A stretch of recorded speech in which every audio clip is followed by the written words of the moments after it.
a tendência que tem, né, doutor, das pessoas hoje se sentir melhor com a estética, se sentir melhor, fazer com que também tenha a questão da qualidade de vida da pessoa. Sim. Porque tem o compulsivo, que é aquele que quer fazer, igual você falou, a pessoa Sim. não está preparada, mas tem também esse lado que ajuda a pessoa a ter uma autoestima. O lado necessário. O lado necessário da autoestima das pessoas, né, doutor? Isso mesmo, porque é assim, hoje em dia a gente está num mundo que as pessoas te tratam como te vê, né? Por exemplo, eu como médico, por exemplo, se eu trabalhasse como trabalho, por exemplo, com estética, se a pessoa, os pacientes me verem, por exemplo, tudo relaxado, tudo descuidado, o que vão fazer assim? Vão me tratar, não vou isso porque ele já é desse jeito, né? Então por que eu vou fazer isso? Ou ver, por exemplo, você vai numa procura de um trabalho, você vai para ser secretária ou secretário, ou alguma pessoa, algum trabalho que você vai estar de frente com outras pessoas.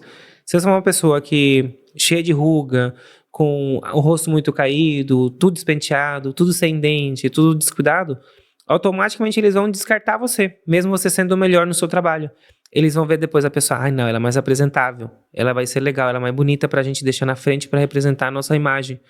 Então isso também influencia também na questão de, até para encontrar trabalho, né? Ou, por exemplo, uma pessoa de idade, por exemplo, que se dedica muito, vamos supor... A gente tem muito, por exemplo, pacientes, por exemplo, que trabalham com questão de leitura, advogados, coisas assim. Quando tem um olho, por exemplo, uma pálpebra muito caída, pesa um pouco. Ou pacientes, por exemplo, que trabalham com costura, que tem a pálpebra, por exemplo, dos olhos muito caída, que pesa. Então, dificulta o trabalho também, o desenvolvimento do trabalho. Ou pacientes, por exemplo, que tem a pitose palpebral, que é o olho, por exemplo, às vezes a musculatura é um pouco frágil, né? Não tem força suficiente de abrir e fechar o olho de forma normal. Então, são procedimentos estéticos que também são necessários para o dia a dia, né? Entendi. Não só estética em si, senão também são necessários para, como você falou, de qualidade de vida. Sim. Antes da gente ir partir para outra... Gente, é o seguinte, o doutor vai fazer um sorteio de uma aplicação de Botox para vocês aí. Então, quem quiser participar, já manda pergunta no chat. Vamos lá que já a gente vai passar a palavra-chave para vocês. Mas participem, vocês podem mandar pergunta. Fique à vontade, aproveita que vocês têm uma consulta gratuita aqui ao vivo para vocês, cara. Tire suas dúvidas aí. Manda no chat. Doutor, existe um padrão do rosto das pessoas hoje? Existe um padrão de estética, tipo assim, o nariz tem que estar assim, a boca tem que estar assim? Existe um padrão? Como que funciona isso? Bom, isso vai muito de cada médico, né? Por exemplo, hoje em dia tem técnicas que eles padronizam muito, fazem isso, né? Padroniza muito. Tem que fazer uma mandíbula bem marcada, um nariz muito fino, um nariz muito empinado, uma boca muito carnuda, né? Uma boca muito marcada, um queixo muito quadrado. Aí eu já sou daquele médico que eu vou e me guio muito pelo natural do rosto do paciente. Obviamente, eu tenho pacientes, por exemplo, que transformam completamente o rosto, né? Que a gente modifica no consultório completamente o rosto. Por quê? Porque esse paciente já chega para mim pedindo isso, né?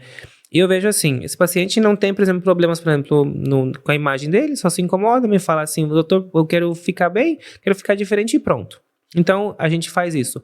Que padronizar o rosto, eu acredito que você, como que fala assim, a gente empobrece muito o nosso trabalho e nossa inteligência, nosso conhecimento. Se você se limitar a fazer tudo igual, então você não vai aprender a diferenciar do que você pode fazer e explorar no rosto do paciente, né? A gente pode, por exemplo, fazer um rosto mais natural, manter a estrutura natural, por exemplo, dela, por exemplo, tem, vamos supor, um malar mais bonito. Então a gente pode utilizar isso de base, a gente pode deixar o malar dela bonito, modificar só o contorno, ou a outra, por exemplo, tem um contorno bonito, então deixar o contorno dela natural, só modificar, por exemplo, o bigode chinês. A gente vai jogando pontos que realmente o paciente precisa. Se ela já vir, por exemplo, ela quer, por exemplo, um rosto desse jeito, aí sim, você vai padronizar o seu trabalho, só que você vai falar para ela, vou fazer o seu rosto desse jeito porque você está pedindo, não porque eu quero. Então vai muito disso, né?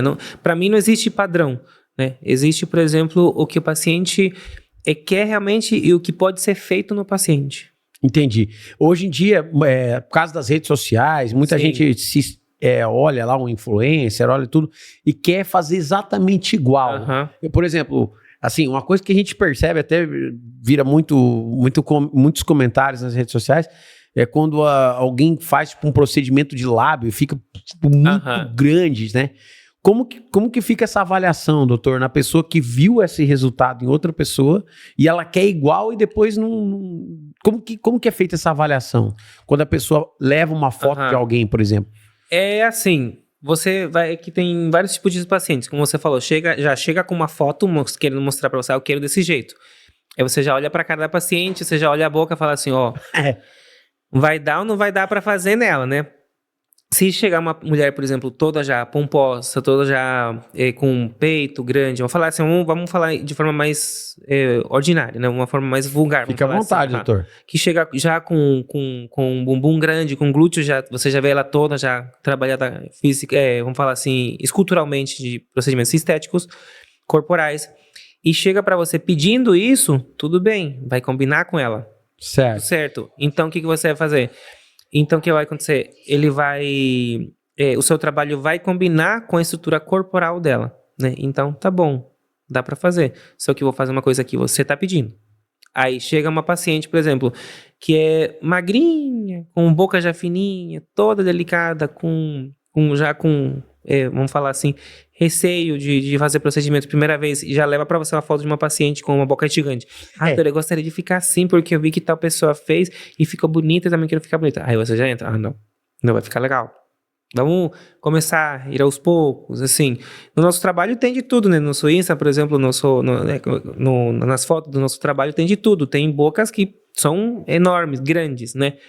E tem bocas que são fininhas, delicadas, mais sutis, foram procedimentos menos chamativos, né? Por quê? Porque a paciente já chega pedindo para você isso. Aí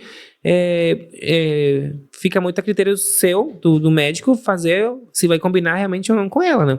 Mas só que tem formatos e formatos de boca, né? Que a gente pode fazer e não fazer no paciente. Tem formato de bocas grandes, que ficam lindas, ficam sexy na paciente, que realmente combina com ela, né? E tem bocas grandes, com muito volume, que ficam horríveis. Então, depende muito da técnica também que a gente colocar na pessoa, né? Sim.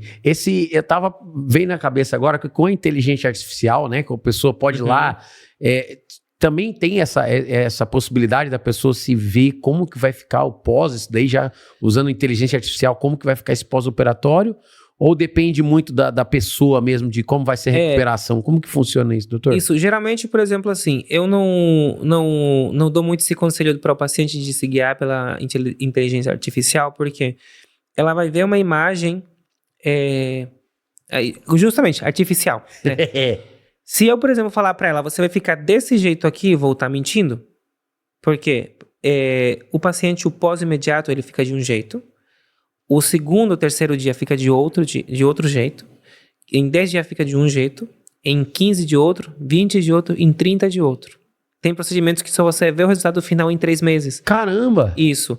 Então, se eu falar, por exemplo, eu vou fazer sua mandíbula. Vai ficar desse jeito aqui, ó. Da imagem que você tá me mostrando. Fica desse jeito assim. Vou mentir pra ela.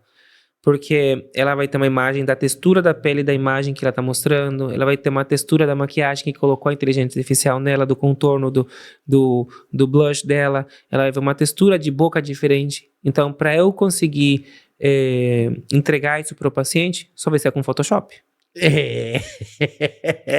Então, eu falo para ela, até estruturalmente vendo você, por exemplo, esse contorno, assim, perto disso que você está mostrando, ou esse volume de lábio, tudo isso assim, até eu consigo fazer, perto do que isso. Mas a textura, o conjunto que você está vendo, é mentira, não é assim. O formato dos seus cílios, o formato da orelha, o formato do nariz, o brilho da luz que você está olhando não é igual. Então, a gente não tem que chegar nesse ponto de mentir para o paciente para vender o trabalho, né? Entendi. Tem que ser sincero. Tem que falar para ela, vai ficar desse jeito, isso, aquilo. Em 20 dias, 30 dias, 20 dias de trabalho, por exemplo, de harmonização, né? 20, 30 dias a gente vê um resultado, assim, intermediário que vai ficar. Você volta, aí você tem a possibilidade de aumentar, diminuir, a gente vai modificando até ficar do jeito que você quiser. Tá, porque você, digamos assim, você faz o procedimento e daí tem que esperar para ver como que vai encaixar isso no seu rosto. Eu, por exemplo, tenho, ideia já hoje em dia de tantos pacientes que a gente atendeu hoje em dia, muito mais de milhares de pacientes que a gente atendeu. Então, a gente tem noção de como ficaria, por exemplo, tantos ml ficaria de tal jeito. Então, tantos ml ficaria, por exemplo, de tal jeito, tanto, por exemplo, se eu colocar, por exemplo, tanto, o paciente absorve geralmente tal quantidade, por exemplo, se eu colocar isso, vai ficar aquilo, geralmente a gente já vai modificando. Por exemplo, chegar uma paciente magra, eu sei, essa paciente magra vai absorver mais, então vou colocar um pouquinho mais. Essa paciente que tem o rosto mais arredondadinho, mais gordinha, geralmente o metabolismo é menos acelerado, então quer dizer que o metabolismo dela não vai absorver muito do que eu colocar. Então tem que segurar um pouquinho a mão.